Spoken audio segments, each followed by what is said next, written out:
c'est l'histoire des enfants Lisieux. Il y a Madame Zlatin, la fondatrice de la maison Lisieux, qui a été celle, avec son mari, qui a recueilli des enfants juifs chez eux à Montpellier, mais comme ils en avaient trop, ils ne savaient plus où les mettre, ils ont été chercher une maison d'enfants. Il y avait 44 gamins, il y avait des grands dortoirs, mais il y avait une nature extraordinaire, c'est magnifique. Alors il y avait l'air, ils se lavaient à la fontaine. Monsieur Zlatin et les grands allaient chercher des provisions au ravitaillement, parce qu'il fallait nourrir 44 bouches et 7 adultes, hein, ça fait 51 personnes, c'est quand même important, il y avait un cuisinier, et l'ambiance était plutôt bonne. Il y avait des chagrins, il y avait des tout-petits qui pleuraient, parce que les tout-petits avaient été séparés de leur mère, mais l'ambiance pour les grands, ils espéraient s'en sortir. Et les animateurs faisaient tout pour leur dire la guerre va finir. D'autant qu'on est en 1944. Monsieur Zlatin écoutait la radio clandestine, il était en relation avec des résistants, donc il était au courant des événements, donc il leur donnait l'espoir que bientôt ils pourraient rentrer dans leur famille. Ce qui m'a frappé, c'est que les enfants étaient presque heureux. On faisait tout pour qu'ils oublient. À Isieux, il y avait des animateurs qui leur faisaient faire du théâtre. Certains dessinaient des bandes dessinées. Ils fêtaient tous les anniversaires. Il y avait une ambiance qui était une ambiance pour leur faire oublier la guerre. Oublier qu'ils étaient juifs, oublier qu'ils risquaient d'être arrêtés. Sabine Zlatin, ce qu'elle espérait, c'est faire ce que les gens du Chambon-sur-Lignon ont réussi à faire, c'est-à-dire à sauver ses enfants. Et Sabine Zlatin n'était pas là le jour du 6 avril parce qu'elle essayait de trouver une solution. Elle sentait qu'il allait avoir des difficultés. Elle essayait de trouver des solutions pour sauver ses enfants. Sabine Zlatin, c'est une juste, c'est quelqu'un qui a essayé toute sa vie de sauver des enfants. Ils vont être chassés, arrêtés, emmenés, et ils vont se trouver dans un lieu sinistre, Drancy. Jusqu'à présent, ils étaient entre eux. Même à Lyon, ils sont entre eux. Mais à Drancy, ils sont mêlés avec des adultes qu'ils ne connaissent pas. Ils entendent ce que tout le monde dit, mais il y a régulièrement des départs, qui ne savent pas encore qu'ils vont dans les camps et qui sont gazés. Mais là, ils se disent, on n'aura plus jamais, à Isieux, on ne reverra plus jamais nos parents. Le désespoir les envahit. Je n'ai découvert ces enfants d'Isieux, ce fait, qu'au moment du retour de Barbie en France. Quand Barbie a été extradé de Bolivie et qu'il a été dans les journaux, dès que j'ai connu ce fait, l'histoire m'est venue, qu'il fallait qu'il y ait quelque chose. J'ai demandé s'il y avait des livres, il n'y en avait pas. Je me suis dit, il y en aura un. Au point que j'avais commencé d'écrire quelques petites phrases sous forme de poèmes, et j'ai repris cette forme de poème. Frères et sœurs se rassemblent. Ils se mettent ensemble à Isieux. Ils se protègent les uns les autres. Copains, copines, des copains ensemble, qui disent jamais on se quittera. J'ai employé le mot tragédie. Quand on prend 44 enfants, 7 adultes qui s'occupent d'eux, qu'on les emmène dans des conditions épouvantables, qu'on interroge les enfants, mais vraiment brutalement, et qu'on les met dans des trains où ils ne peuvent pas respirer, où des gens meurent sur place, je trouve ça, mais il n'y a pas de nom. Le sort des enfants, de tous les enfants, des 10 000 enfants qui ont été tués, la plupart à Auschwitz, m'insupporte totalement. Donc j'ai envie d'écrire sur les enfants d'Isieux. J'ai mis 15 jours à écrire mon poème. Je ne pouvais pas avoir une autre écriture qu'une écriture de la sobriété. Quand j'ai eu fini d'écrire ce texte, je me suis dit, il faut que je rencontre Madame Zlatin. Elle a connu les enfants. Je me permets d'écrire sur des enfants que je n'ai pas connus, à travers quelques lettres, à travers quelques photos, à travers des faits. Et je veux absolument qu'elle lise mon texte.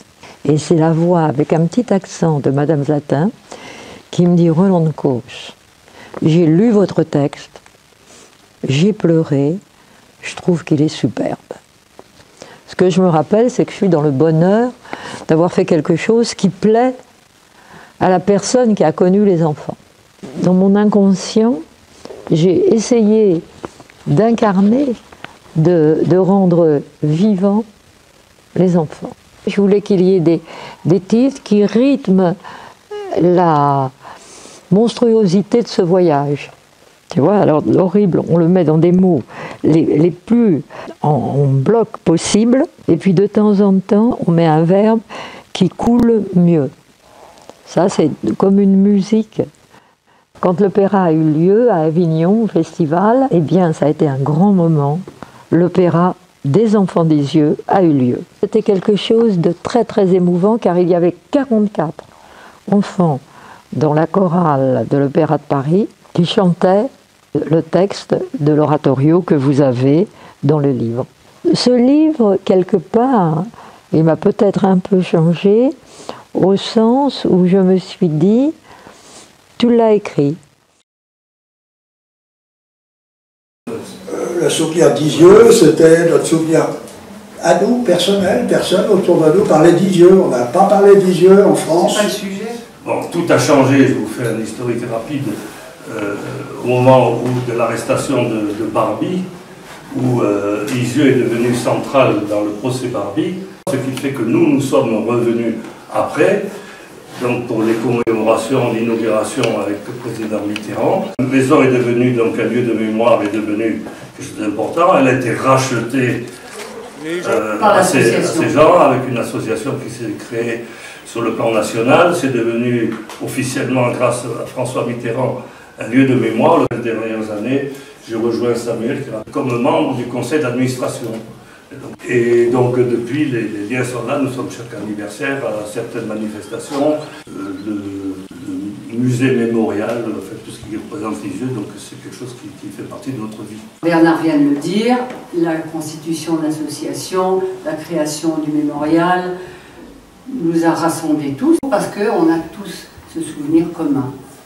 Isieux, la maison d'Isieux. J'ai retrouvé Madame Sabine Zlatin. Elle a pris l'habitude de m'appeler de plus en plus souvent. J'ai été de plus en plus proche de Madame Sabine Zlatin. Je l'ai accompagnée dans son projet pour faire que cette maison devienne un mémorial. Et lorsque enfin nous avons pu trouver les archives qu'elle détenait, nous avons retrouvé les fameuses listes de présence, fait le bilan de tous les enfants qui étaient passés par la colonne d'Isieux. Tous les enfants, je les avais connus. Et ça, c'était l'élément déclencheur qui a fait que là, j'ai décidé de m'impliquer avec Madame Zlatin. Alors, la première présidente, finalement, c'est Sabine Zlatin. La fonction de président, c'est d'animer le conseil d'administration. Et le conseil d'administration fixe des objectifs au directeur qui, lui, anime l'équipe d'Isieux qui est présente et qui reçoit 25 000 personnes par an, ici, à Isieux, qui organise beaucoup de séminaires, qui reçoit des professeurs, qui a une activité extrêmement forte. Il y a 13 personnes aujourd'hui à Isieux qui sont à la fois chargées de l'accueil et à la fois chargées de la pédagogie et de faire en sorte de transmettre la mémoire de ces enfants. Les Allemands ont échoué dans ce qu'ils souhaitaient. Ils souhaitaient faire disparaître ces enfants. Et vous allez voir que ces enfants, ils sont là, vous avez des lettres, vous avez des histoires reconstituées, finalement ils sont présents. Et en plus, le bourreau, Barbie, a été puni et a été condamné pour la première fois en France pour un crime contre l'humanité. J'ai participé dès le conseil scientifique à la conception de la maison. J'y ai représenté, ça vous intéresse, l'éducation nationale. Et j'ai dit que bien sûr, l'essentiel de cette maison, son objectif premier, c'était d'assurer la transmission auprès des jeunes générations, auprès de vous. Voilà, pour que vous repreniez le flambeau. La transmission de la mémoire continue à rester une partie des enjeux de vie qui m'animent. Je l'ai pratiqué au sein du conseil d'administration de la Maison d'Isieux en tant que présidente. Je crois beaucoup à la transmission de la mémoire à des gens comme vous à partir des exemples, comme ici, des exemples de vie, des vies d'enfants, d'adolescents. Ici, les jeunes qui étaient là, ils avaient de 4 à 17 ans, comme vous.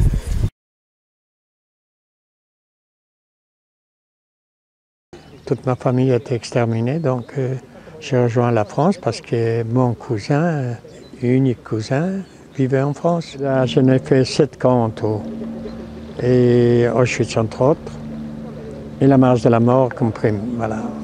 Pourquoi je suis là? Parce que je suis concerné, parce que c'est des enfants qui étaient déportés, c'est des enfants qui sont morts parce qu'ils sont juifs, et toute cette histoire me concerne, donc je suis là pour participer à cette commémoration.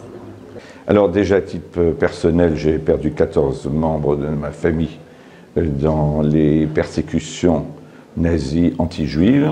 Vous-même, vous êtes désormais les porteurs de cette mémoire et que vous devez en tirer une leçon afin de favoriser l'amitié entre tous les peuples, entre toutes les communautés. Et c'est dans cette démarche que je m'associe totalement avec vous. Als Vizepräsidentin des Deutschen Bundestages nach Isieux gekommen, weil ich eingeladen worden bin, an einer Erinnerungsfeier teilzunehmen, die auch Teil meiner Geschichte als Deutsche ist. Die Nazis haben die schlimmsten Verbrechen der Menschheitsgeschichte gemacht, und als Deutsche ist auch dieses dunkelste Kapitel Teil meiner Geschichte. Ich bin nach dem Krieg geboren, nach der Nazizeit, aber das, was passiert ist, die Verbrechen, beispielhaft an den Kindern von Isieux, sind auch Teil meiner Geschichte. Und deswegen bin ich gekommen, um mich im Namen von Deutschland zu entschuldigen und die Hand auszustrecken, dass aus dem, was an Verbrechen passiert ist, dass wir uns gemeinsam erinnern, damit die Zukunft eine bessere und eine friedliche ist und dass solche Verbrechen nie mehr passieren dürfen. Ich habe auf meinem Kranz steht Erinnern in die Zukunft. Also nicht ein Erinnern und in der Vergangenheit stehen bleiben und verzweifeln oder in Tränen sich auflösen, sondern zu sagen, ich erinnere mich an die schlimmsten Verbrechen, die im Namen von Deutschen begangen worden sind, um alles dafür zu tun, dass die Jungen sich wehren gegen solche Verbrechen und dass die Jungen eine Demokratie weiterbauen.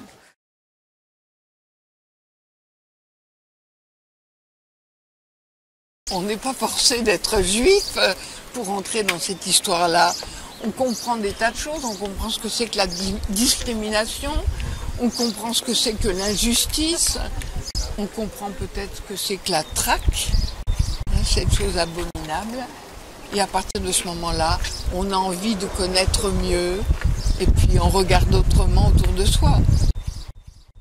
Si l'Europe a été faite, elle a été faite pour qu'il n'y ait plus jamais de guerre. Les enfants n'étaient pas tous français. Et pour la plupart, les parents venaient de Pologne, de Roumanie, de Hongrie, parfois de Russie, de pays qu'ils avaient quittés, dont les parents étaient partis parce qu'il y avait de l'antisémitisme, et étaient venus en France en disant « c'est la patrie des droits de l'homme, c'est le pays de la Révolution française, on y sera bien ». Donc c'est une histoire qui brasse la situation historique, dont l'antisémitisme, d'un certain nombre de pays européens.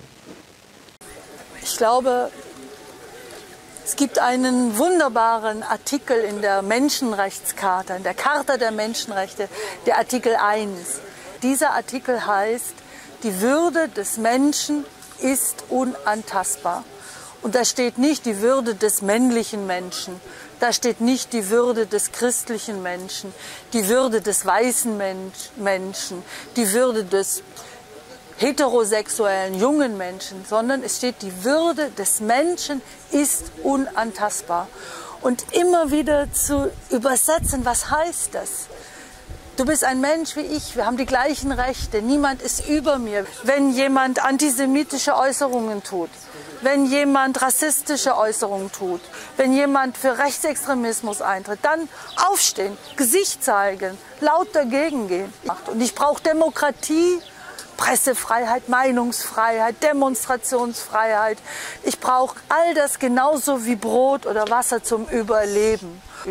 Ich glaube, das macht mich glücklich und reich. Es gibt einen wunderbaren Satz von Franz von Assisi, der Nächstenliebe beschreibt. Und der sagt, mir kann es doch gar nicht gut gehen, wenn es dir schlecht geht. Mir kann es nicht gut gehen, wenn es meinem Nachbarn schlecht geht. Mir kann es nicht gut gehen, wenn Europa die Flüchtlinge wie Feinde behandelt. Mir kann es nicht gut gehen, wenn Juden Angst haben, in die Synagoge zu gehen. Also, ich tue das, weil ich will, dass es mir gut geht. Und mir geht's gut, wenn es dir nicht schlecht geht.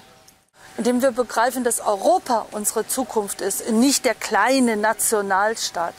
Dass Europa stark ist, wenn Europa auf seinen Werten beruht. Und seine Werte sind die Grundrechte, sind die Grundfreiheiten, sind die Menschenrechte, die überall gelten und die nicht teilbar sind. Und indem wir laut Gesicht zeigen.